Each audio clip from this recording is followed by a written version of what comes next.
want you to think of this movement as a hip hinge movement.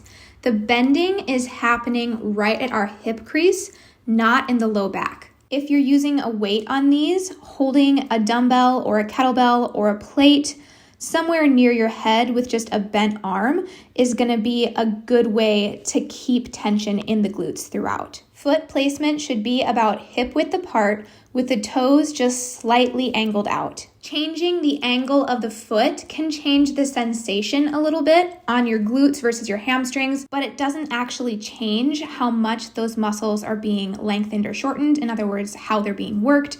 So staying with this neutral foot position is going to be best. Let's chat placement of the hip pad. So here I have the hip pad placed a little bit too high.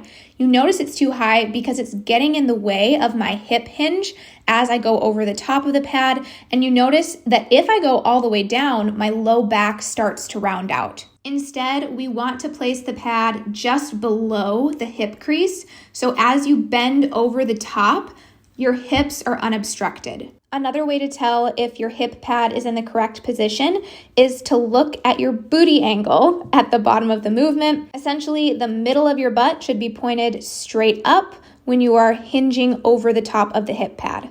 Last thing to keep in mind on these is we want a nice neutral spine and a flat back throughout the movement. We don't need to round out the back. When there's excessive rounding of the back, this can cause an overuse of the core and can actually take away from the target muscles.